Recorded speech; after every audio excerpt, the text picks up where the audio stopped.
চারিদিকে তখন ঘুটঘুটে অন্ধকার আর মধ্যরাতের নিস্তব্ধতা। ঠিক সেই মুহূর্তে জর্ডানের সালতি বিমান ঘাঁটিতে বেজে উঠল কান ফাটানো সাইরেনের আওয়াজ।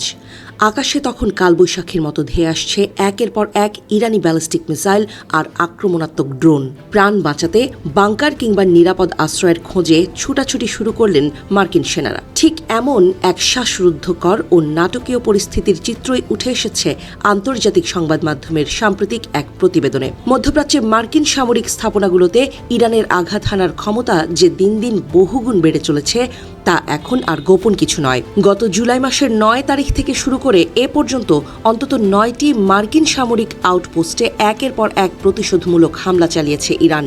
মার্কিন এক কর্মকর্তার বরাত দিয়ে গণমাধ্যমটি জানিয়েছে, এই হামলায় মধ্যপ্রাচ্যে আমেরিকার বেশ কয়েকটি গুরুত্বপূর্ণ ঘাঁটি মারাত্মকভাবে ক্ষতিগ্রস্ত হয়েছে। কিন্তু কিভাবে সম্ভব হলো মার্কিন আকাশ প্রতিরক্ষা ব্যবস্থাকে ফাঁকি দিয়ে এই ধ্বংসযজ্ঞ চালানো? ওই কর্মকর্তার মতে, ড্রোন ও হাইপারসনিক গতিসম্পন্ন উন্নত ব্যালিস্টিক মিসাইলের এক অভাবনীয় যৌথ অভিযানের মাধ্যমে এই সফল অর্জন করেছে তেহরান। এসব মিসাইলের গতি যেমন অত্যন্ত তীব্র, তেমনি এগুলো ইলেকট্রনিক জ্যামিং বা শত্রুর বাধা পেরিয়ে নিখুঁত নিশানা হানতে সক্ষম। এমনকি মাঝপথে নিজেদের চলার পথ পর্যন্ত বদলে ফেলতে পারে এই আধুনিক ক্ষেপণাস্ত্রগুলো। এদিকে মার্কিন বাহিনীর অস্ত্র ভাণ্ডারেও এখন দেখা দিয়েছে চরম টানাপোড়েন। প্যাট্রিয়ট এবং থার্ড ইন্টারসেপ্টর মিসাইলের তীব্র ঘাটতির কারণে মার্কিন সেনাদের বর্তমান প্রতিরক্ষা বলয় বা গোলাবারুদ অত্যন্ত সাবধানে ব্যবহার করতে হচ্ছে। চলতি বছরের শুরুর দিকে ইরান বিরোধী আগ্রাসনের প্রথম 16 দিনেই যুক্তরাষ্ট্র ও তাদের মিত্ররা হাজার হাজার মিসাইল ও গোলাবারুদ খরচ করে ফেলেছে। ফলে তাদের আকাশ প্রতিরক্ষা ব্যবস্থার মজুদ এখন প্রায় তলানিতে ঠেকেছে, যা পুনরায় আগের অবস্থায় ফিরিয়ে আনতে কয়েক বছর পর্যন্ত সময় লেগে যেতে পারে। ওদিকে পেন্টাগনের সেন্টকম এই ভয়াবহ ক্ষয়ক্ষতির বিষয়টি নিয়ে সম্পূর্ণ নীরবতা বজায় রেখেছে।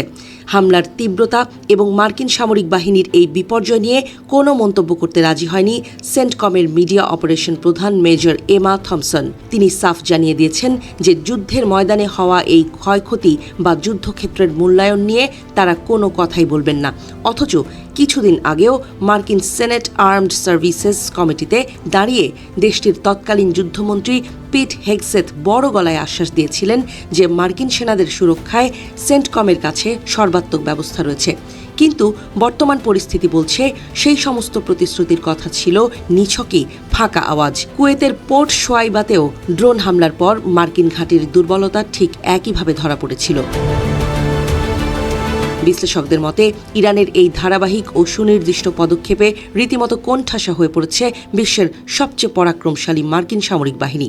বিগত কয়েক মাসের এই রক্তক্ষয়ী সংঘাতে শত শত মার্কিন সেনা হতাহত হলেও মার্কিন যুদ্ধ মন্ত্রণালয় তার সঠিক পরিসংখ্যান গোপন করার চেষ্টা করছে।